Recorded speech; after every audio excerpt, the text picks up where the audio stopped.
Single mum shamed for not being able to afford medication for her son, but a millionaire saw everything and did something that shocked everyone. Comment giving my story a rating from 0 to 10. Your opinion is very important, and subscribe to my channel to support my work. I'm counting on your help. The drugstore was almost empty that Thursday afternoon. Only a few people were waiting in line to pick up prescriptions.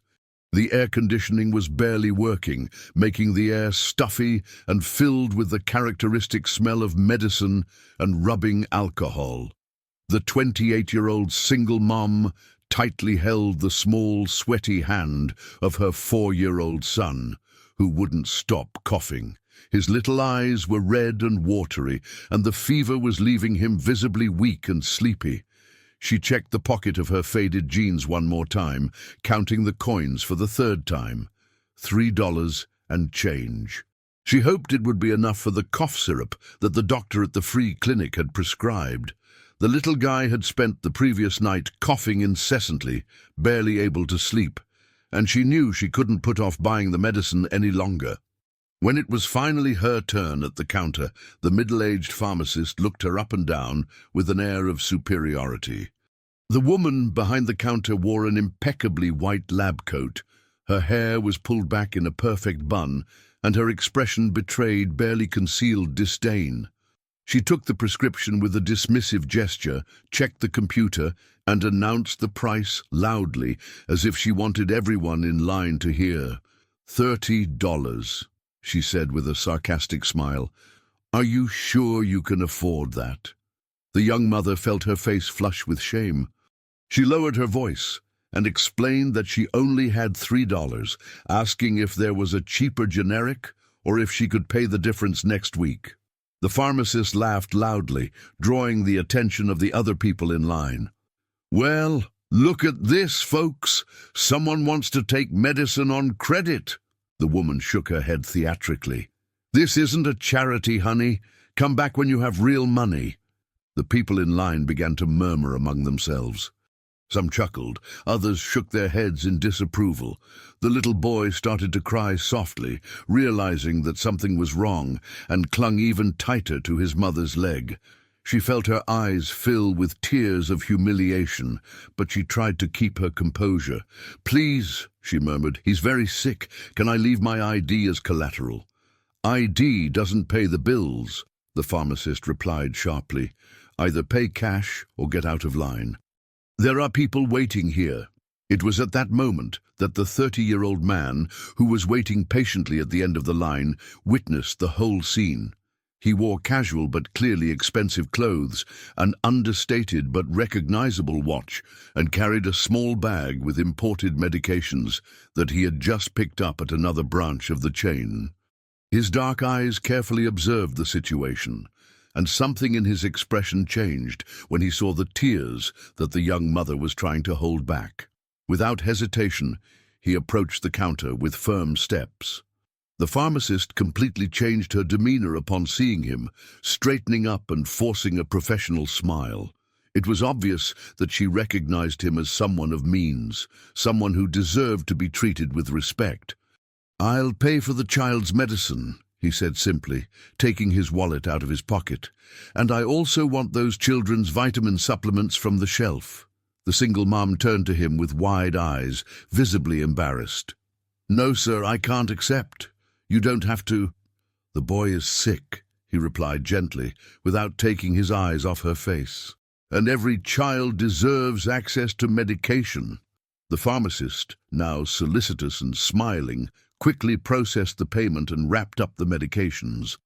The man paid without hesitation using a gold credit card and even left a generous tip for the employee, who thanked him profusely.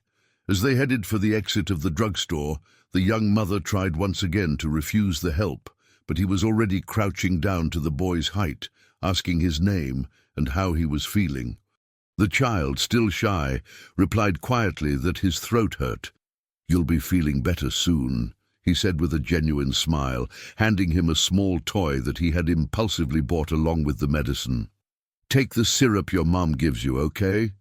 The woman watched the interaction with a mixture of gratitude and suspicion. There was something different about this man, a kindness that seemed sincere, but her life experience had taught her to distrust altruistic gestures from strangers, especially wealthy men. "Thank you," she said finally, "but I can't accept this without paying you back somehow.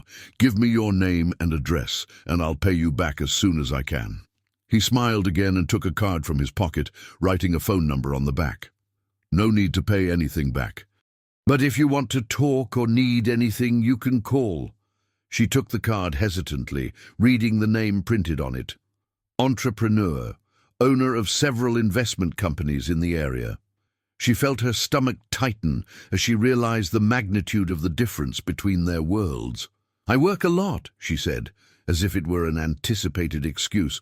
"I clean offices at night and sell sweets during the day. I don't have much time for—" "I understand," he replied gently. "The offer still stands, no strings attached." They said goodbye at the drugstore door, but all the way home, she couldn't stop thinking about the encounter. There was something in the way he looked at her son, a genuine tenderness that intrigued and confused her. That night, while giving the child his medicine, she held the card between her fingers, wondering what the true intentions of this mysterious man were. 3 days later, when she arrived at the bank to check her statement and try to negotiate the overdue rent payment, the teller looked at her with a confused expression. The young woman expected to see the usual negative balance, but what appeared on the screen left her completely speechless. $1,500 had been deposited into her account. She asked her to check again, certain that there was some mistake. The deposit had been made the morning after the encounter at the drugstore, and the only reference was a phone number that she immediately recognized. It was the same one that was written on the back of the card she was carrying in her pocket. She left the bank with trembling legs and a racing heart. How had he gotten her bank details? And why had he deposited such a large amount without even talking to her first? The feeling of invasion of privacy mingled with the desperate relief of being able to pay the rent and buy food for the month. That night, after putting the boy to sleep, she spent a long time looking at the card.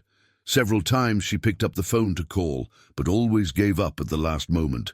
What to say? How to confront someone about a gesture that, however invasive, had literally saved her and her son from being evicted? The following week, he appeared at the playground, where she used to take the child on Sunday afternoons. It wasn't a coincidence, she realized immediately. He was sitting on a bench, feeding the pigeons with pieces of bread, as if it were the most natural thing in the world. When he saw her arrive with the boy, he waved casually. "How's the little guy?" he asked, approaching. "Is his cough better?" The child ran to him happily, already recognizing him as the man who had given him the toy. It was amazing how children could judge people's character so accurately. The boy started to excitedly tell him about his week at preschool, while she watched the scene with conflicting feelings. "We need to talk," she said finally, when her son ran off after a butterfly. He looked her directly in the eyes for the first time since they met. "I imagine so. You invaded my privacy," she began, trying to keep her voice steady. "How did you get my bank details?" "The pharmacist gave them to me," he replied honestly. "She said that you always tried to negotiate for your son's medicine there, that you were a good person going through hard times." The answer made her even angrier. "So you guys were talking about my life, about my financial problems." "It wasn't like that," he sighed. "I asked about you because I was worried.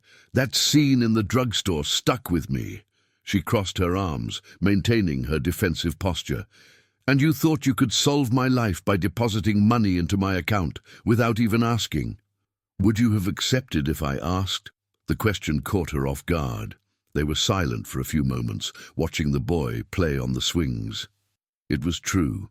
She would never have accepted that amount if he had offered it directly. "It's not about accepting or not," she said finally. "It's about choice, about dignity." "You're right," he admitted. "I apologize. I acted wrongly."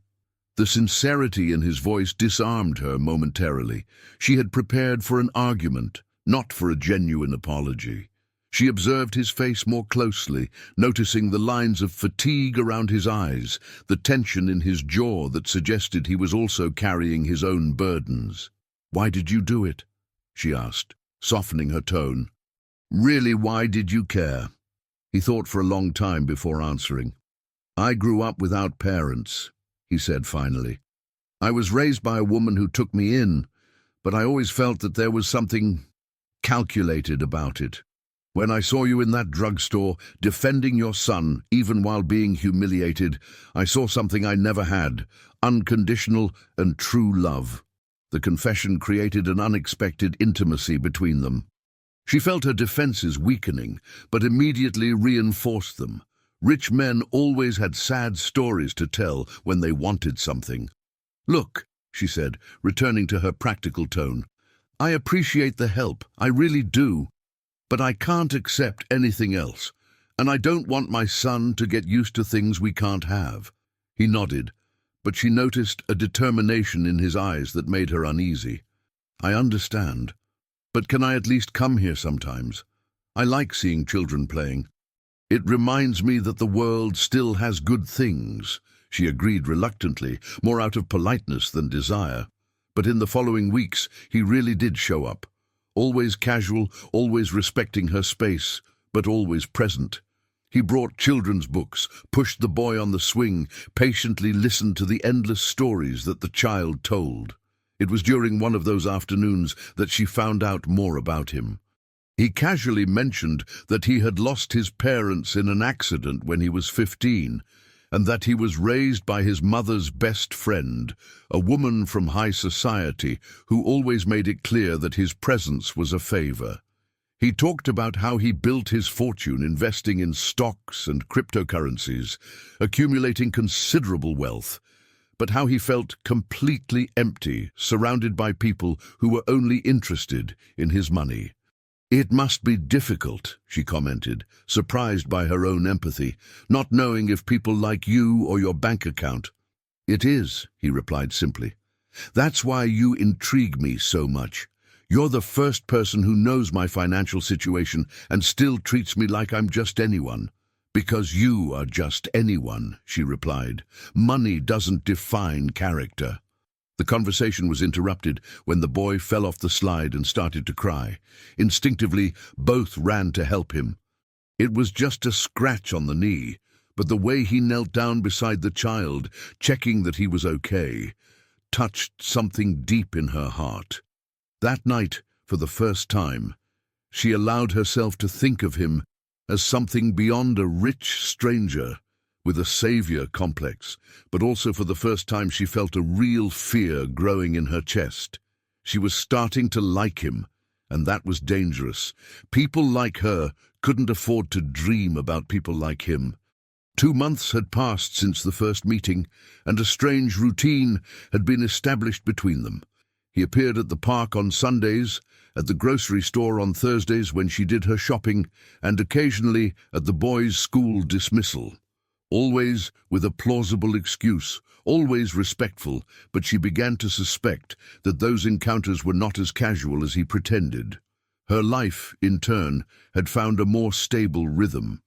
With the money he had deposited, she had managed to pay off some debts and even buy a used cell phone to facilitate communication with customers of her homemade sweets. The boy was healthier, well-fed, and had started asking when he would see the cool uncle from the park again. It was on a Thursday night, while cleaning the offices of a small accounting firm, that her life took an unexpected turn. She found a gossip magazine abandoned on the reception desk and almost fainted when she saw a photo of him on the cover. The headline read, "Millionaire heir in secret romance with woman from the wrong side of the tracks."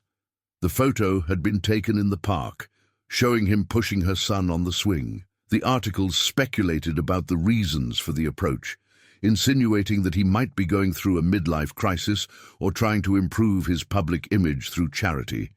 What shook her most were the statements of people from high society, calling her gold digger and opportunist. The next morning, when she went out to take the boy to school, she realized she was being watched. A man with a camera remained across the street throughout the journey. At the bakery where she bought bread, she heard whispers and sidelong glances. Some people recognized her from the magazine. During lunch, he called. It was the first time they had talked on the phone. "I saw the article," he said bluntly. "I'm sorry, I didn't imagine they would go so far." "How did they find out about us?" she asked, trying to control her trembling voice. "Someone must have seen us at the park and sold the information. It happens to me frequently." Frequently? The reality of his life began to become clearer. "This is normal for you?" "Unfortunately, yes. But it never involved innocent people. I will take legal action." "No," she said quickly. "That will only draw more attention. I need to think." That afternoon, the boys' school principal called her in for a chat. With a fake smile, she suggested that it might be better if he attended an institution more suited to the family's new lifestyle.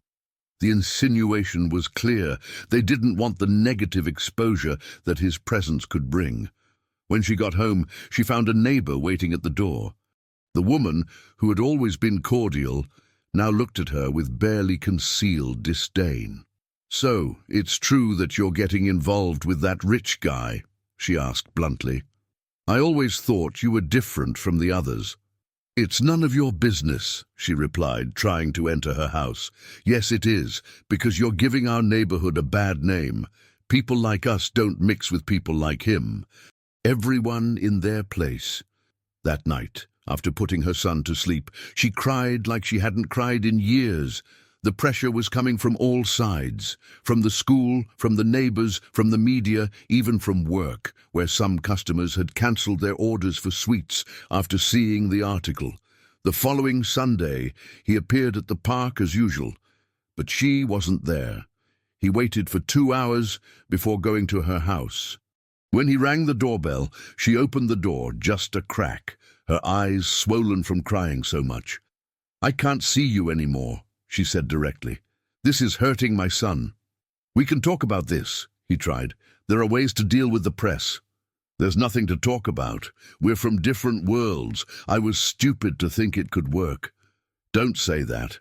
What we feel is real." The word "feel" hit her like a punch. It was the first time he openly admitted that there were feelings involved, and it only made everything more painful. "Exactly because it's real is why it has to end," she whispered. "I can't drag my son into this life of speculation and judgment."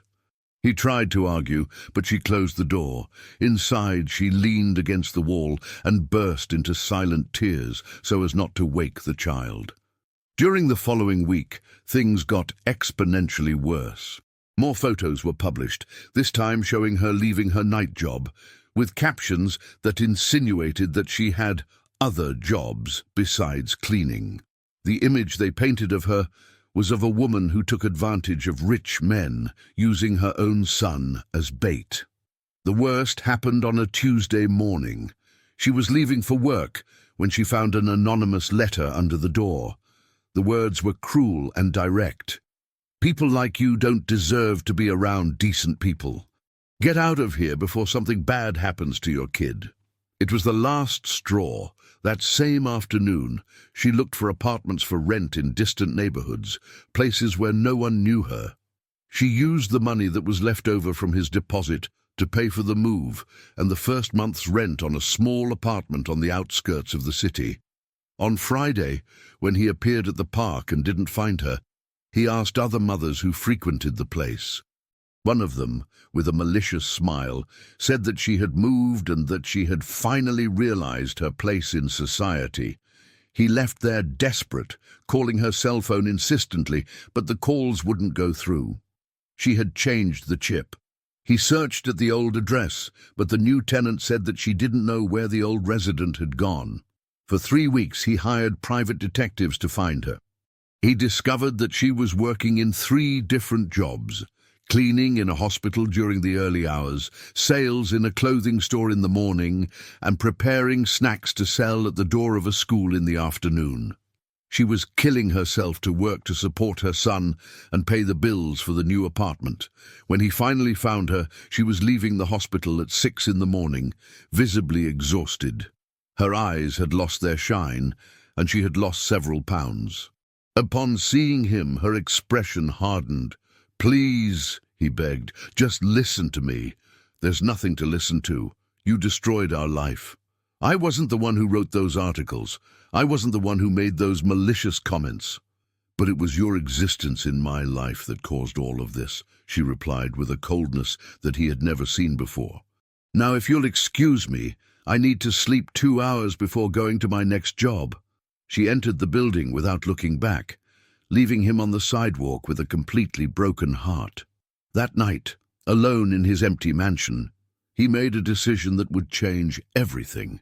The decision he made that night was to investigate thoroughly who was behind the smear campaign against her. He hired the best private detectives in the city and discovered something that left him completely shaken. The anonymous threats, the malicious comments planted on social media, and even some of the compromising photos had been orchestrated by his own stepmother. The woman who had raised him since he was 15, who always said she loved him like a son, was systematically destroying his chance of happiness. During a deeper investigation, he discovered that she had been planning an arranged marriage with the daughter of a business partner for years, fearing losing control over his fortune and social influence. The next morning, he confronted his stepmother in his mansion. The elegant 50-year-old woman initially denied everything, but when he presented the irrefutable evidence, she coldly admitted her actions. "I did it for your own good," she said, without showing any remorse. "That woman was going to destroy everything we built. Your reputation, your business, our position in society." "Our position?" he asked, incredulous. "Or the control you have over my life? I'm the only family you have. That person and that child were going to push us apart. You would lose focus, the business would suffer." "You're not my family," he said, with an icy calm that he had never used with her before. "A real family doesn't sabotage each other's happiness." The discussion that followed was explosive. She admitted that she had promised part of his inheritance to the business partner in exchange for the arranged marriage, and that she had already invested money in joint projects counting on that union.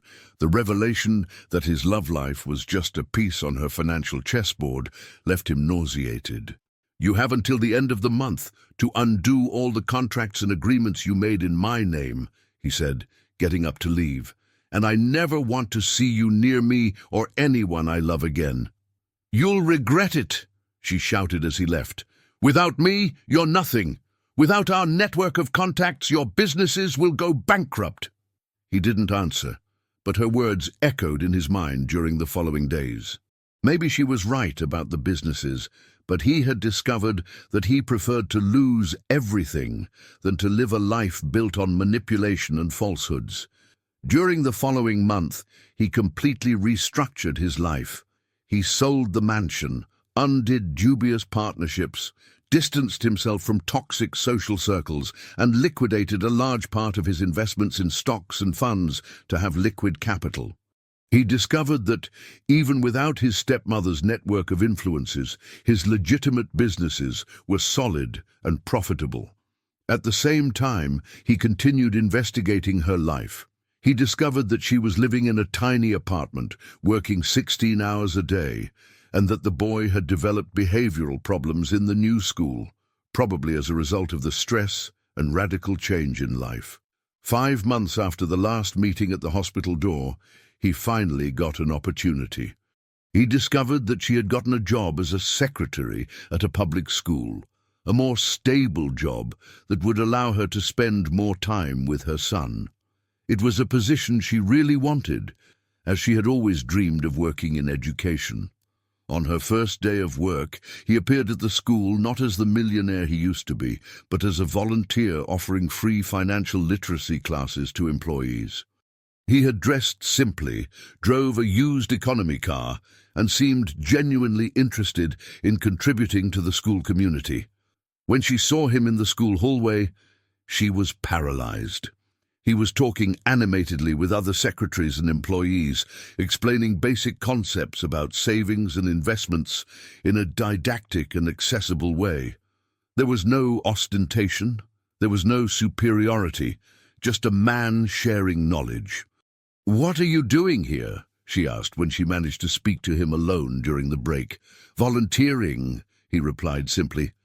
"I discovered that teaching people about finances is more rewarding than just accumulating wealth." "I don't believe it's a coincidence that you're here on my first day." "It's not," he admitted, "but it's also not what you think. I've really been doing volunteer work for 3 months in several schools in the area." She observed him more carefully and noticed profound changes in him. He seemed lighter, more genuine, less tense. His clothes were simple but suitable, and there was a peace in his eyes that she didn't remember having seen before. "Why?" she asked, softening her tone. "Because you were right," he said, looking directly into her eyes. "Money doesn't define character. And I discovered that the character I want to have doesn't match the life I was leading." During the following weeks, they met occasionally at school. He continued with the volunteer work. She adapted to the new role. Gradually, professional conversations evolved into personal conversations. He told her about the discovery of his stepmother's betrayal, about how he had restructured his life, about how he had liquidated unnecessary investments to focus on what really mattered. "And what really matters?" she asked one afternoon, while they were organizing teaching materials. "Real people, genuine relationships, being able to look in the mirror and like what I see." 3 months later, when her resistance finally began to dissolve, he made an unexpected proposal. He offered to discreetly pay for the education degree that she had always dreamed of finishing, but only if she accepted that he would take care of the boy during the night classes. "It's not charity," he explained before she could refuse. "It's an investment. I believe you'll be an exceptional teacher, and the world needs more passionate educators." The proposal left her conflicted for weeks. Accepting meant admitting that she needed him, that she trusted him, that maybe she still felt something for him. Refusing meant giving up on a dream that she had postponed for almost 10 years. The decision came when the boy, now 5 years old, asked when he would see again the uncle who taught about money at Mommy's school. The longing in the child's voice made her realize that she wasn't the only one who had become attached to him. On the day she accepted the proposal, they established clear rules. He would help her with her studies and take care of the child, but there would be no emotional obligations on either side. It was a practical arrangement, nothing more. For an entire year, they maintained this dynamic. He arrived punctually at 7 in the evening, helped the boy with his homework, prepared dinner, told stories before bed. She returned from college at 11, found the house organized, the son sleeping peacefully, and only a discreet note reporting how the night had been. It was gradual, the perception that that routine had become the happiest part of both of their days. She started arriving earlier from college, just to talk to him before he left. He started leaving special dinners ready, discreet flowers on the table, small gestures that demonstrated care. The definitive change happened on a December night, when she arrived and found him sleeping on the sofa with the boy curled up on his chest. Both had fallen asleep watching a movie, and the scene was so tender and natural that she felt her heart clench with emotion. When he woke up and saw her watching, they smiled at each other without words. At that moment, both knew that they were no longer just partners in a practical arrangement. They were a family.